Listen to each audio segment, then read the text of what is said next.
नमस्कार साथियों, स्वागत है आपका हमारे इस उत्तम पाठशाला यूट्यूब चैनल पर। और हम पढ़ रहे थे राजस्थान भूगोल। और राजस्थान भूगोल के अंदर हमने चर्चा कर ली थी। पहला टॉपिक हमने पढ़ लिया था और दूसरा टॉपिक हमारा चल रहा था। टॉपिक के अंदर हमने भौतिक प्रदेश स्टार्ट कर रखे थे और भौतिक प्रदेश में पहला भौतिक प्रदेश हमारा जो है कंटिन्यू चल रहा है। उसके अंदर हम जो बात करने वाले हैं शुष्क मरुस्थल के बाद में आज बात करेंगे। जो आपको टॉपिक दिखाई दे रहा है अर्ध शुष्क मरुस्थल, जो कि डिवाइडेड होता है, जो 25 सेमी संवर्षा रेखा है उसके द्वारा जो है दो भागों में, जो भाग अपना थार का मरुस्थल है वो दो भागों में विभक्त होता है। एक भाग हमने पढ़ लिया है जिसके अंदर हमने शुष्क मरुस्थल पढ़ा है। उसके अंदर दो उपभाग उसके पढ़े हैं, बालुका स्तूप युक्त और बालुका स्तूप मुक्त, जिसके अंदर हमने जो है बालुका स्तूपों के प्रकार पढ़े हैं। हमादा है, इरग है, रेग है, क्लायाजीन है और लाठी सीरीज है। उनके बारे में हमने पूरा डिटेल से जो है पढ़ लिया है। आज हम पढ़ने वाले हैं अर्धशुष्क मरुस्थल, जहां से क्वेश्चन बनने की संभावना रहती है। यहाँ से सीधा सीधा क्वेश्चन आता है कि जो अपना उत्तर पश्चिमी मरुस्थल है वो कितने भागों में बंटा हुआ है। तो जनरली आपसे ऑप्शन के अंदर दिया होता है चार भागों में या फिर उनके नाम दिए होते हैं, जो हम डिस्कस करेंगे कौन कौन से चार भागों में बंटा हुआ है। एक तो है अपना घग्गर बेसिन है, एक शेखावाटी बेसिन है, नागौरी उच्च भूमि है, एक लूनी बेसिन है जिसे हम गोडवाड़ बेसिन के नाम से भी जानते हैं। तो हम आज नोट्स से पढ़ने वाले हैं। हमारे जो नोट्स तैयार किए गए हैं हमारी टीम के द्वारा, उनसे आज हम पढ़ने वाले हैं। तो पहला है अपना अर्धशुष्क, आपको दिखाई दे रहा है मेरे हिसाब से यहाँ पे। तो अर्धशुष्क की बात करें, हमने शुष्क की बात की थी, शुष्क मरुस्थल की जब हमने बात की थी तो हमने पढ़ा था शुष्क मरुस्थल। जो हमने देखा था शुष्क मरुस्थल की बात की थी, उसमें क्या था 0 से 25 सेमी, तो क्या था इसके अंदर औसत वार्षिक वर्षा थी। और क्षेत्रफल की बात करी तो क्षेत्रफल उसका था जो क्षेत्रफल था वो था 75,000 वर्ग किलोमीटर। 75,000 वर्ग किलोमीटर उसका क्षेत्रफल था। अब हमने पढ़ रखा है कि जो संपूर्ण मरुस्थलीय भाग है उसका क्षेत्रफल राजस्थान में जो थार का मरुस्थल है वो 1,75,000 वर्ग किलोमीटर में फैला हुआ है। जो 75,000 इसमें आ गया तो 1 लाख जो बचा हुआ है अपना 1 लाख वो किस में आएगा, अपना अर्धशुष्क जो मरुस्थल है उसके अंदर आ जाएगा। और यहाँ पे वर्षा होती है वो 25 से बाद में 25 से 50 सेमी वर्षा यहाँ पे होती है।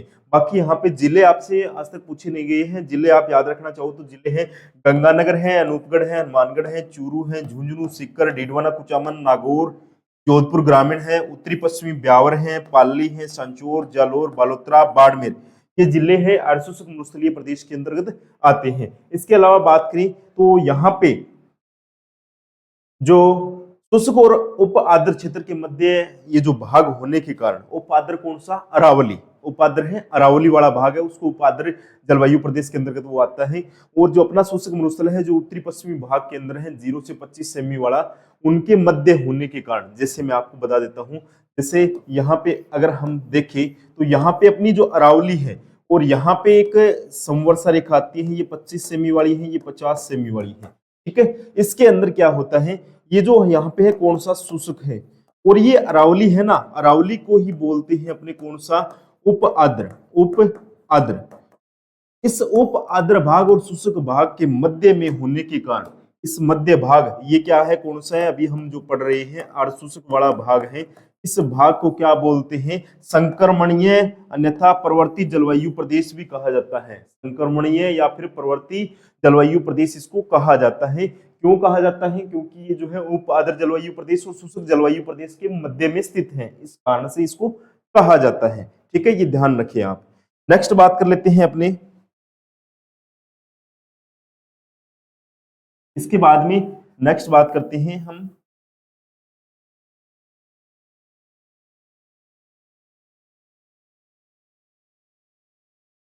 हाँ अब बात करते हैं ये जो अपना अर्धशुष्क मरुस्थलीय प्रदेश है, जो अपना अर्धशुष्क है, अर्धशुष्क मरुस्थल जो है अपना अर्धशुष्क मरुस्थलीय प्रदेश है, प्रदेश जो है हम पढ़ रहे हैं, वो आगे चलकर 4 उपभागों में बंटा हुआ है। कितने उपभागों में है, 4 भागों में बंटा हुआ है। 4 भागों में घग्गर का मैदान है, आंतरिक प्रवाह क्षेत्र है, शेखावाटी प्रदेश है, नागौरी उच्च भूमि है, लूनी बेसिन या गोडवाड़ बेसिन के नाम से जो जाना जाता है। ये 4 भागों में ये बंटा हुआ है। ठीक है, आपको बता दिया है कौन कौन सी। एक तो है अपना सबसे पहला भाग है घग्गर का मैदान या घग्गर बेसिन जिसे बोलते हैं। दूसरा जो शेखावाटी का पूरा क्षेत्र है अपना शेखावाटी बेसिन के नाम से है। तीसरा जो भाग है अपना नागौर की जो उच्च भूमि है जहाँ पे हरे कबूतर पाए जाते हैं वो भी है नागौरी उच्च भूमि के नाम से जाना जाता है, नागौरी उच्च बेसिन के नाम से भी जाना जाता है। एक है अपना जो उत्तर पश्चिमी मरुस्थल के अंदर एकमात्र जो नदी है अपनी कौन सी, लूनी नदी, पश्चिमी मरुस्थल की नदी जो है लूनी नदी, उसका जो बहाव क्षेत्र है उसको बोलते हैं लूनी बेसिन या गोडवाड़ बेसिन के नाम से जाना जाता है। ध्यान रखें ये लूनी बेसिन या गोडवाड़ बेसिन के नाम से जाना जाता है। ये आपको पढ़ना है, ये चारों भाग हम पढ़ने वाले हैं डिटेल से। तो अब हम पढ़ते हैं सबसे पहला जो अपना बेसिन है कौन सा, घग्गर बेसिन। घग्गर बेसिन नाम से ही पता लग रहा है अपना जो है कौन सी नदी का क्षेत्र है, घग्गर के नाम से। तो घग्गर नदी का जिसे नाली है, हकरा है, पाट है, नट है, सोतर नदी है, ये सभी नामों से इसको जाना जाता है। ये बात करेंगे हम। ये जो घग्गर बेसिन है हम पढ़ रहे हैं, जो घग्गर बेसिन है अपना, उस घग्गर बेसिन की बात कर रहे हैं। घग्गर बेसिन को सामान्यतः किस नाम से जाना जाता है, हरित घाटी प्रदेश कहते हैं, क्योंकि यहाँ का हरा भरा क्षेत्र है। हरा भरा है, आपको पता है जहाँ पे जो है जल की आपूर्ति होती रहती है, जल से सिंचाई होती रहती है, सिंचाई व्यवस्था का उचित साधन है, जैसे घग्गर नदी है यहाँ पे। तो यहाँ पे जो चावल की खेती की जाती है अधिक है, हरा भरा क्षेत्र ये रहता है अपना घग्गरवाड़ा। तो इसको कहते हैं हरित घाटी प्रदेश के नाम से जानते हैं। विस्तार की बात करें तो इसका विस्तार कहाँ पर है घग्गर बेसिन का, तो ये है अपने उत्तरी भाग के अंदर है, हनुमानगढ़, गंगानगर और अनूपगढ़ है। हनुमानगढ़ है, अनूपगढ़ है, गंगानगर है, जहाँ पे ये विस्तृत है घग्गर बेसिन। इसके अलावा बात करें तो इसका एक उपनाम आता है, इस नाली कहा जाता है, इसको क्या कहा जाता है, नाली के नाम से जानते हैं। नाली हनुमानगढ़ में जो घग्गर नदी का जो बहाव क्षेत्र है तो नाली के नाम से जाना जाता है। ठीक है, इसे राइस बेल्ट भी बोलते हैं क्योंकि इस क्षेत्र में है ज्यादातर क्या है, चावल की खेती की जाती है। नेक्स्ट है पाट। पाट क्या है, हनुमानगढ़ में घग्गर नदी द्वारा निर्मित जो मैदान होता है, घग्गर नदी का जो बहाव क्षेत्र है उसके द्वारा जो लाई गई मिट्टियां हैं उसका जो मैदान है उसको हम पाट बोलते हैं हनुमानगढ़ डिस्ट्रिक्ट के अंदर। ठीक है, नेक्स्ट है बग्गी या काठी। बग्गी या काठी क्या है, शब्द पूछ लिया जाए कि बग्गी या काठी क्या है, तो ये घग्गर से संबंधित है। जो घग्गर बेसिन में जाने वाली जो पाई जाने वाली मिट्टी जो होती है, जो चिकनी उपजाऊ मिट्टी होती है, जिसे कांपीय मिट्टी भी बोलते हैं ना, कांपीय मृदा भी बोलती है, चिकनी मिट्टी है। भूरी मटियार या जल्लोड मृदा जो होती है, जो अपने पूर्वी मैदानी प्रदेश में भी पाई जाती है, नदियों द्वारा लाई जाती है। जल्लोड मृदा सबसे उपजाऊ मिट्टी जो होती है वही है। ठीक है, चिकनी मिट्टी होती है ये, इसमें जो है सबसे उपजाऊ है। इसके अंदर कपास वगैरह है, चावल जो है उसकी खेती की जाती है, आपको पता है। ठीक है, इसके बाद में बात करते हैं साथियों नेक्स्ट।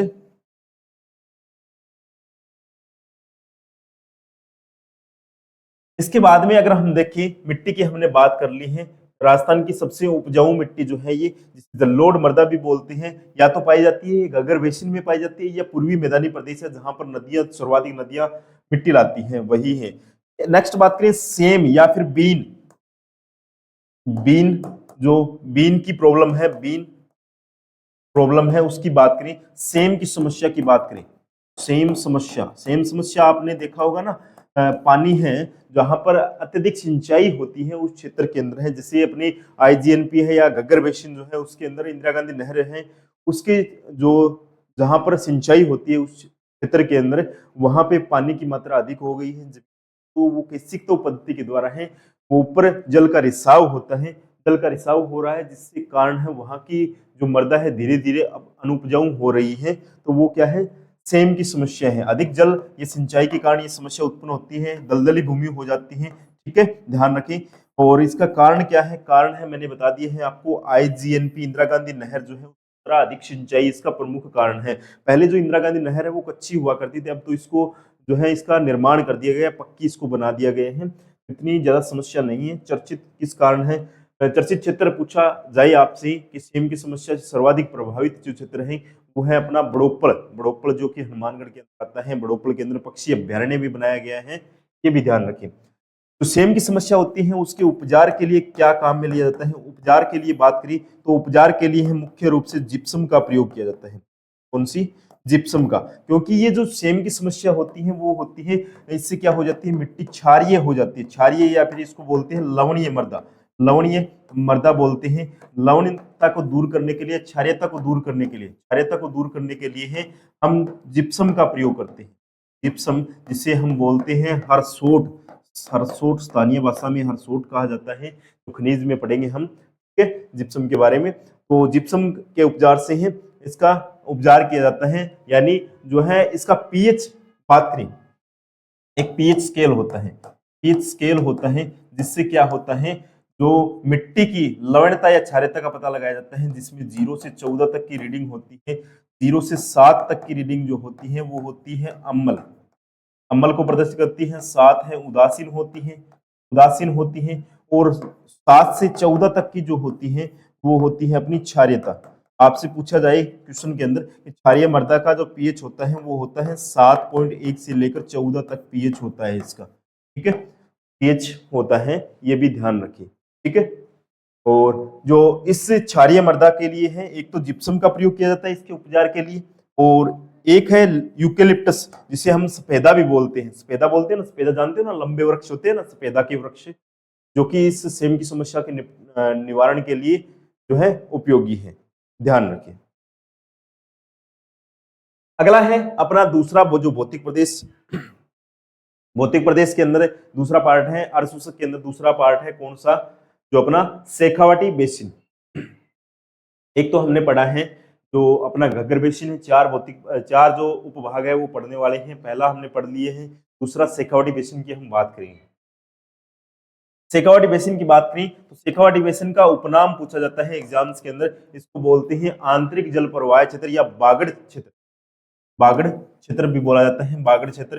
बागड़ क्षेत्र इसका अर्थ होता है पुराना जलोढ़, क्या होता है, पुराना जलोढ़ इसका अर्थ होता है। बात करें कहां पर है, तो ये है सीकर, चूरू, झुंझुनू, और शेखावाटी बेसिन में डीडवाना, कुचामन भी आता है, ध्यान रखें। शेखावाटी बेसिन की बात हो रही है, शेखावाटी क्षेत्र में ये नहीं आता है, ये नहीं आता है, इसके अंदर नीम का थाना आ जाता है, नीम का थाना आ जाता है, ध्यान रखें। बेसिन अलग है और जो अपना क्षेत्र है वो अलग है, ठीक है। बेसिन तो होता है नदियां हैं या फिर जो पूरा क्षेत्र होता है जहां पे एक ही चीजें पाई जाती हैं, वो बड़ा। तोरावाटी, तोरावाटी की बात करें तो तोरावाटी यहाँ पे एक नदी है, कौन सी नदी का नाम पूछे आपसे, तो यहाँ पे एक मुख्य नदी है कांतली, कांतली का प्रवाह क्षेत्र है वो तोरावाटी कहलाता है, शेखावाटी बेसिन की प्रमुख मुख्य नदी है ये। बीड़ की बात करें, बीड़ क्या है, क्वेश्चन आता है सीधा सीधा, बीड़ क्या है, तो बीड़ है शेखावाटी क्षेत्र के अंदर जो घास के मैदान है, उन्हें क्या कहा जाता है, घास के मैदान है शेखावाटी क्षेत्र में, उनको बीड़ कहा जाता है। एक शब्द आता है बीड़ा, बीड़ा क्या है, बीड़ा जो जयपुर वाला क्षेत्र है जिसे ढूंढाड़ बोलते हैं, ढूंढाड़ क्षेत्र में जो घास के मैदान है, ढूंढाड़ क्षेत्र में घास के मैदान, उनको बीड़ा बोलते हैं। एक होता है बीहड़, बीहड़ क्या होता है, चंबल जो नदी है उसके द्वारा जो अवनालिका प्रदान किया जाता है और जो क्षेत्र बनाया जाता है उसको बीहड़ कहा जाता है, बीहड़ अलग है, ठीक है। ये चीजें आपको ध्यान में रखनी है। एक तो हमने पढ़ा है बीड़ है, एक बीड़ा है, एक शब्द और आता है बीहड़, बीहड़ पूछे तो चंबल नदी से संबंधित है, ये क्या है, किससे है, चंबल नदी से संबंधित है, ये भी आपको ध्यान में रखना है, ठीक है। नेक्स्ट बात करते हैं,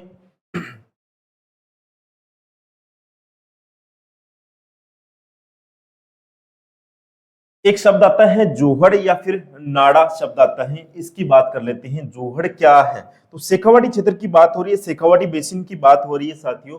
तो इसके अंदर जो हम बात करें जोहड़ या फिर नाड़ा, तो शेखावाटी क्षेत्र के अंदर जो कच्चे कुएं खोदे जाते हैं उनको जोहड़ कहा जाता है स्थानीय भाषा में, ठीक है। कुएं जो अलग अलग क्षेत्र में अलग अलग नाम लिए जाते हैं, जैसे कुएं शेखावाटी क्षेत्र में उनको जोहड़ कहा जाता है, और अपने वाले एरिया में जो अलग है, अपना हनुमानगढ़ वाला एरिया है या फिर अलग जगह है, उनको जोहड़, ये भी ध्यान रखिए, ये जल संरक्षण का स्रोत है। शेखावाटी क्षेत्र में कच्चे कुएं खोदे जाते हैं, उनको स्थानीय भाषा में, ध्यान रखिए, लोकल लैंग्वेज के अंदर है उनको जोहड़ कहा जाता है, ठीक है, लोकल लैंग्वेज के अंदर जोहड़ उनको कहा जाता है। इसके अलावा एक और शब्द आता है अपना सर, सर या फिर सरोवर, सर, सरोवर या फिर तालाब, ये एक ही पर्यायवाची है। सर, सर क्या होते हैं, शेखावाटी जो क्षेत्र होता है उसके अंदर छोटे जो तालाब होते हैं या फिर जिनको सरोवर बोलते हैं वो होते हैं, और ये बनते कैसे हैं, जो बालू का स्तूप होते हैं उनके मध्य में बनते हैं, जैसे रन या टोड़ होते हैं ना, वही होते हैं।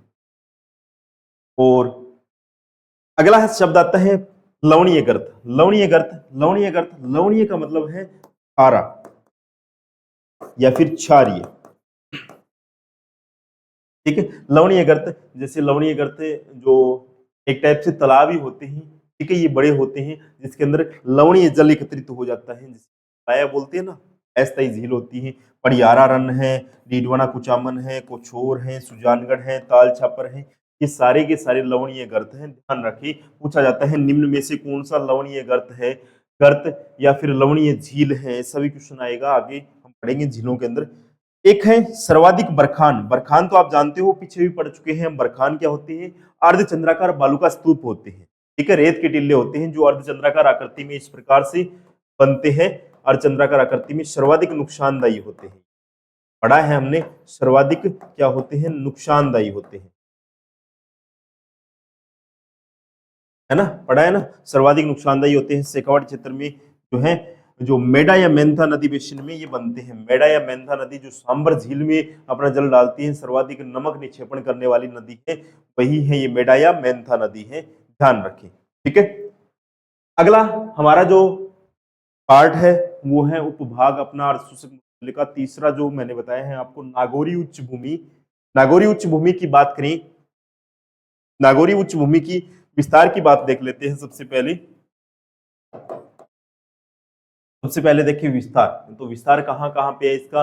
नागौर है, डीडवाना कुचामन है, पुष्कर है, बीकानेर है, ठीक है, बीकानेर है, डीडवाना कुचामन है, पुष्कर है, तो बीकानेर है, वहां तक है।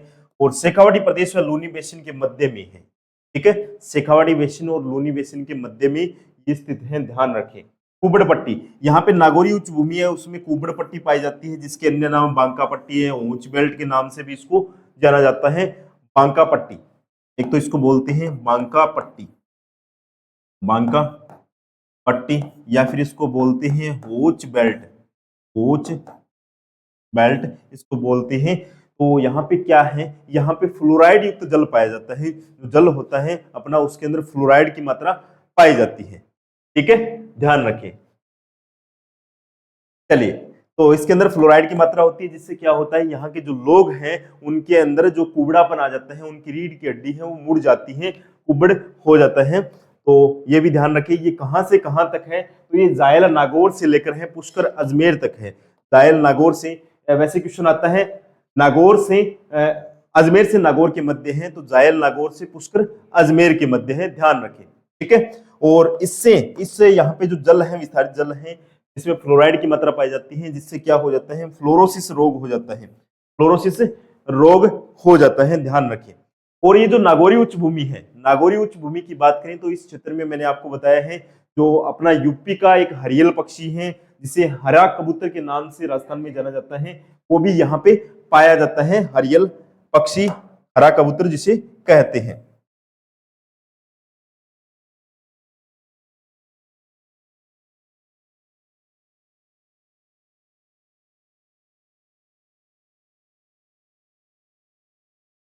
चलिए, यहाँ पे हरा कबूतर पाया जाता है, ध्यान रखें। एक यहाँ पे जिप्सम का जमाव क्षेत्र पाया जाता है, कौन सा? जिसको बोलते हैं हार्डपन, ठीक है, ध्यान रखें, हार्डपन के नाम से जाना जाता है, कौन सा? उसको बोलते हैं अपने जिप्सम जमाव क्षेत्र है, बीकानेर से लेकर नागौर के मध्य जिप्सम का जमाव है, उसको हार्डपन कहा जाता है, हार्डपन कहते हैं।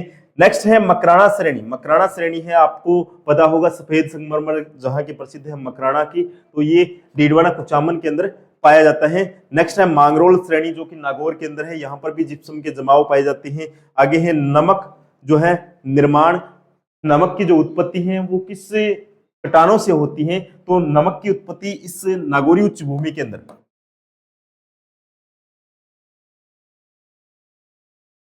नागौरी उच्च भूमि के अंदर है, जो नमक उत्पादन है वो माइकासिस्ट जो चट्टानें होती हैं उनसे इनका निर्माण होता है।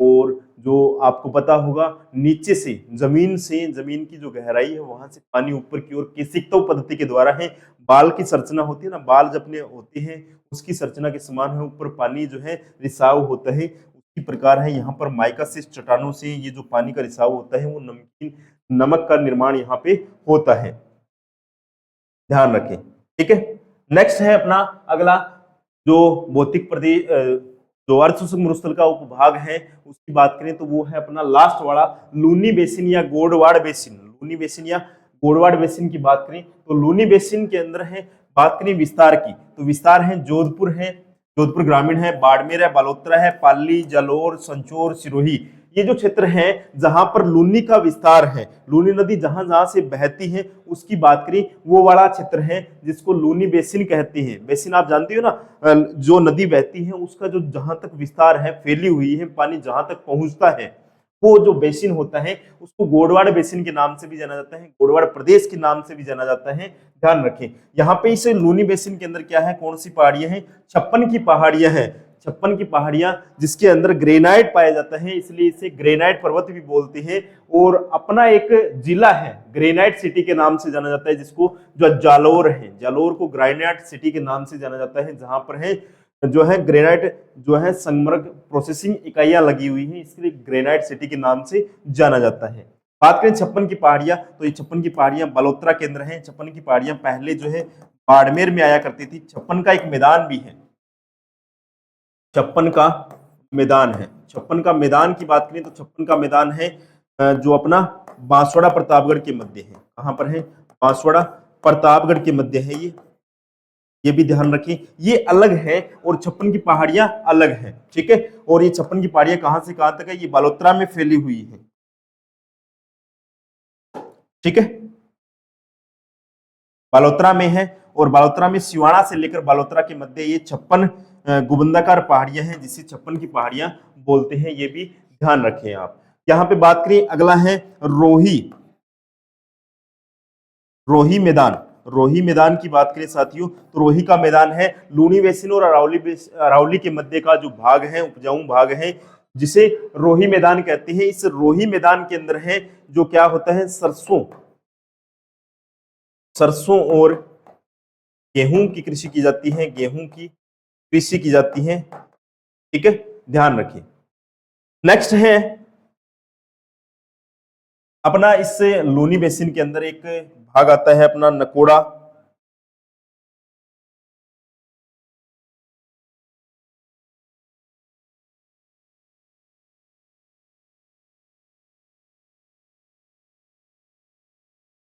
नकोड़ा, नकोड़ा जिसे राजस्थान का मेवा नगर कहते हैं। नकोड़ा पर्वत आपको पता है बाड़मेर के अंदर है, राजस्थान का मेवा नगर के नाम से प्रसिद्ध है नकोड़ा पर्वत। नकोड़ा भैरव मंदिर भी यहाँ पे बना हुआ है, जैन धर्म से जो संबंधित है, बलोत्रा के अंदर है अभी वर्तमान के अंदर। पहले नकोड़ा कहाँ पे था, पहले नकोड़ा है बाड़मेर में हुआ करता था, वर्तमान में बालोत्रा में आ गया है। राजस्थान का मेवा नगर के नाम से इसको प्रसिद्ध है, ये राजस्थान के मेवा नगर के नाम से प्रसिद्ध है, ठीक है। यहाँ पे जैन धर्म से संबंधित जो है नकोड़ा भैरव मंदिर, पार्श्वनाथ मंदिर भी यहाँ पे बना हुआ है, ठीक है।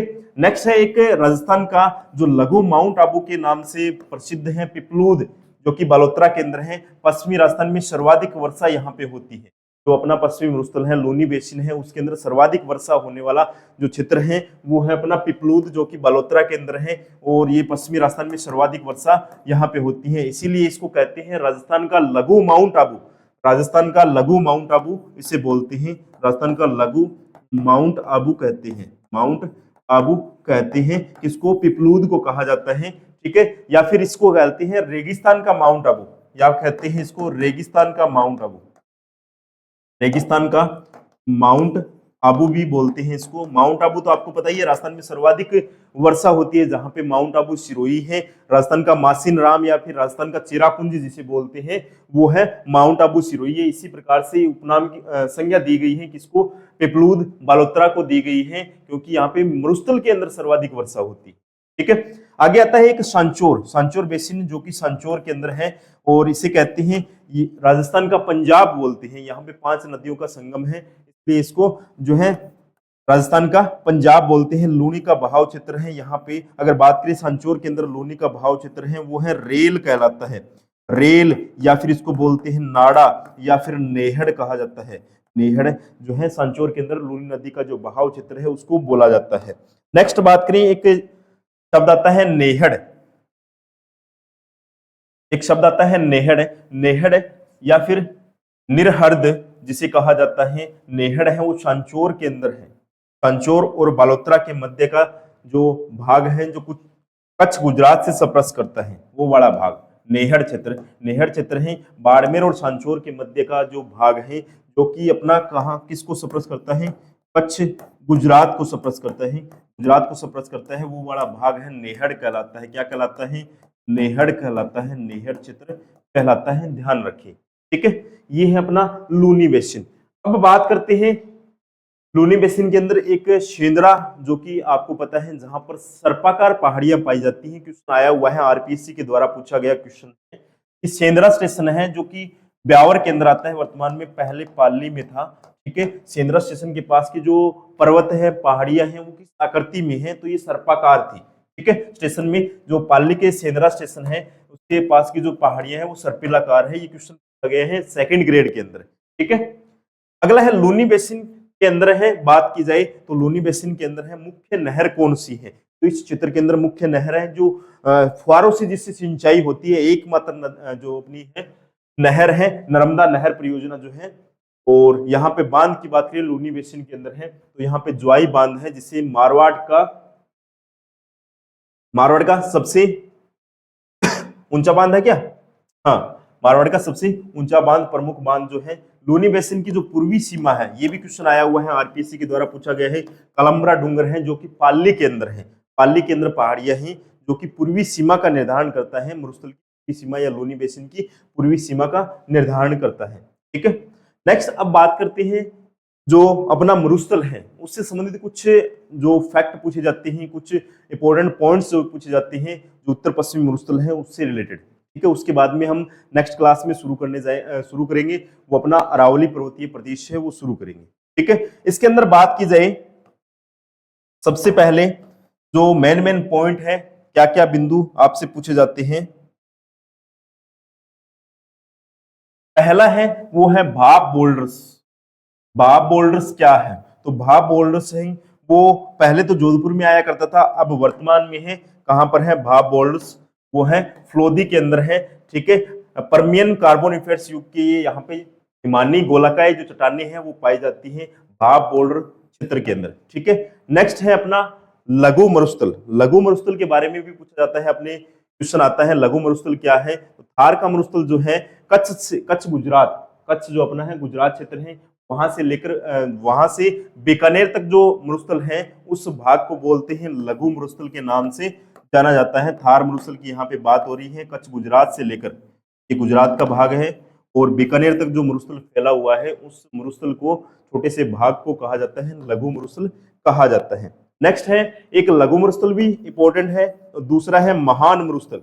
महान मरुस्थल क्या है, तो महान मरुस्थल जो है श्री गंगानगर से लेकर जो अपना अंतिम बिंदु है बाड़मेर वाला वहां तक का जो संपूर्ण मरुस्थल है उसको बोलते हैं महान मरुस्थल कहा जाता है। ये चीजें आपको ध्यान में यहाँ पे रखनी है, मरुस्थल से संबंधित महत्वपूर्ण जो पॉइंट है, महत्वपूर्ण बिंदु है उसके अंदर।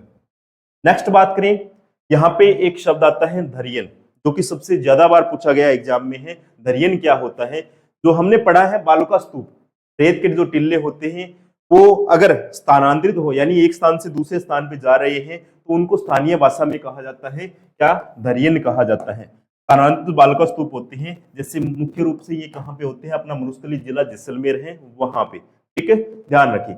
एक शब्द आता है पीवना। पीवना एक क्या है, विशीला सर्प है जो कि पश्चिमी राजस्थान में पाया जाता है, पीले रंग का होता है पीवना, पीले रंग का। ठीक है, और ये क्या करता है, रात को सोते हुए व्यक्ति के सांस में जहर छोड़ता है, सांस में जहर छोड़ता है। ये व्यक्ति को डसता नहीं है, ध्यान रखिए। रात को सोते हुए व्यक्ति के जो छाती पे है, नाक के थ्रू ये जो है अपना जहर छोड़ देता है, और जिससे क्या है, हाँ, मृत्यु हो जाती है व्यक्ति की, ध्यान रखें। अगला पॉइंट आता है अपना नखलिस्तान। नखलिस्तान की बात करें तो नखलिस्तान क्या है, नखलिस्तान पीछे चर्चा में भी रहा है। मरुस्थल के अंदर जो हरा भरा भाग है, जो आप बोलते हो ना प्लाया या रन है, जो झीलें होती है अपनी, उनके चारों ओर जो हरा भरा भाग होता है वही क्या है, नखलिस्तान कहलाता है। जो कि जैसे कुलायत झील है, अपनी कुलायत झील है ना, उसके चारों ओर जो हरा भरा क्षेत्र है उसी को कहते हैं हम नखलिस्तान बोलते हैं स्थानीय भाषा में। नेक्स्ट है अपना अगला पॉइंट है गिरी पद या फिर पेंडिमेंट क्या होता है, ये आपको क्वेश्चन पूछा जाएगा। नेक्स्ट है अपना गिरिपद या पेंडिमेंट। ये क्या होता है, जो पर्वत होते हैं अपने पहाड़ी जो भाग होता है उसके अंदर जो निम्न भाग होता है जहां पर मरुस्थलीय रेत, जो हमने पढ़ा है एक शब्द हमादा, जो हमादा होता है जिसे बोलते हैं हम पथरीला मरुस्थल, पथरीला मरुस्थल बोलते हैं, यही है वो। ठीक है, पथरीला जो मरुस्थल होता है जिसमें क्या होता है, बीच में चट्टान होती है, उसके चारों ओर है रेत इकट्ठी हो जाती है, उसी को बोलते हैं हम गिरिपद या फिर पेंडीमेंट कहा जाता है। ठीक है, ध्यान रखिए। अगला है डांड, अगला शब्द है डांड, जो होता है अपना मरुस्थलीय क्षेत्रों में जो लवणीय झीलें होती हैं उनको बोलते हैं, लवणीय गर्त या लवणीय झीलें जो होती हैं को बोलते हैं अपने डांड कहा जाता है। जो हमने पढ़ा है शेखावाड़ी क्षेत्र के अंदर पढ़ा है ना, पड़ियारा रन है, जो ताल छापर रन है, ये सारी चीजें हमने पढ़ी है, उन्हीं लवणीय झीलों को बोला जाता है, डांड कहा जाता है। अगला है यार्डन या फिर उर्मिका। ये नॉर्मल सा एक वर्ड है जो कि आपने देखा होगा, जो रेत के टिल्ले होते हैं, बालू स्तूप होते हैं, उनके ऊपर जब हवा चलती है तो उनके ऊपर ऐसे लहरें बन जाती हैं। इन लहरों को ही बोला जाता है उर्मिका या फिर यार्डन कहते हैं। इनको उर्मिका या फिर यार्डन कहा जाता है। ये है सामान्य जो शब्दावली है मरुस्थल से संबंधित, जो जितनी भी शब्दावली आपको एग्जाम में पूछी जाती है वो सारी मैंने आपको यहाँ पे करवा दी है। लघु मरुस्थल है या फिर पीवना है, महान मरुस्थल है, यार्डन है, उर्मिका है, ये नॉर्मल जो वर्ड हैं आपसे एग्जाम में सीधे सीधे पूछे जाते हैं। ठीक है, ये होता है अपना यहाँ पे उत्तर पश्चिमी मरुस्थल है वो कंप्लीट होता है। कल जो नेक्स्ट क्लास आएगी उसके अंदर हम पढ़ेंगे अरावली जो पर्वतीय प्रदेश है, दूसरा भौतिक प्रदेश है राजस्थान का, उसके बारे में हम चर्चा करेंगे। ठीक है दोस्तों, क्लास अच्छी लगे तो लाइक शेयर जरूर करना, और चैनल पे पहली बार जुड़े हो तो चैनल को सब्सक्राइब जरूर कर लेना। जय हिंद, जय भारत।